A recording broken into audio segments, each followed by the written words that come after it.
Hello everyone, today's video is on over-the-counter creams. So I hope to keep this quick and simple and review some amazing creams that are now over the counter. Remember that 20 or 30 years ago, we did not have access without a physician's appointment and prescription to so many of the things that you can access easily now. But a lot of people just don't know what the creams are for. So I'm gonna quickly go through that today and I hope this is helpful. Huge disclaimer here, I am not talking about rashes associated with fever today, okay? That's a much more complex and worrisome situation, and obviously for that you should always call your pediatrician. We're talking about simple minor rashes that you may be able to handle at home, so I want to review some of the over-the-counter options with you. Okay, first up we have 1% hydrocortisone cream. So hydrocortisone is a steroid. Steroids work by calming down an overreactive immune system.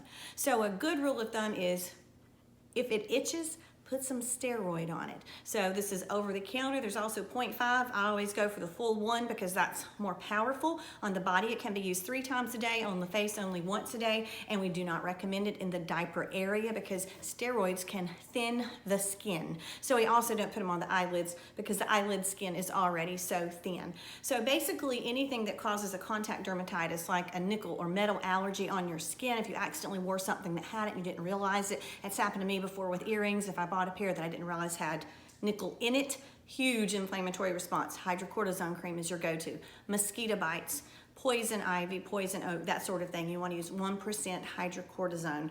Generic is absolutely the same as brand name. Brand name is Cordaid and others, but the store brand is perfectly acceptable, okay? So that's anti-inflammatory. If you're thinking of the 3 categories we're going to cover today, anti-inflammatory is the steroid. Antibiotic, we'll talk about that, and we'll also talk about antifungal, okay? So moving on to the antibiotic, again, generic is fine.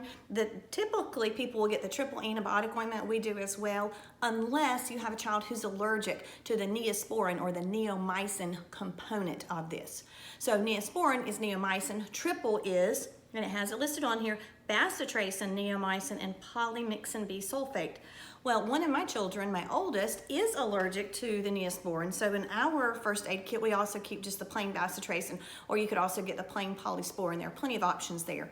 Again, remember that the brand name doesn't really matter. It's the active ingredients that matter. So if you know the brand name of what you're looking for, you can find that in the pharmacy or in the pharmacy section of your grocery store or major retail store, and then you find the generic ingredient, the active ingredient, and then that equivalent right beside of it. Much cheaper and just as effective. So why would you use an antibiotic ointment? If you had a large open wound that you were afraid of getting infected, if you needed to keep a post-op area moist to heal more quickly, if you had a huge abrasion, like some road rash, your child fell down on their bicycle and really had a major area on their knee, wash it carefully, apply the antibiotic ointment, and then a bandage over it. The bandage helps pad it so it won't get hurt when they bump it again accidentally, but it also helps prevent germs from getting in there, and then if you've covered the wound with the antibiotic ointment, it can help prevent a secondary infection. Obviously, if your child had something like impetigo, little infected areas, little staph infection of the skin, you can try antibiotic ointment over the counter. Sometimes for that, if it's more severe, we'll need to do an oral antibiotic. So I would also, again, in your first aid kit, recommend the hydrocortisone cream for itchy things, the antibiotic ointment for open, raw, more concerned for bacterial infection things, okay?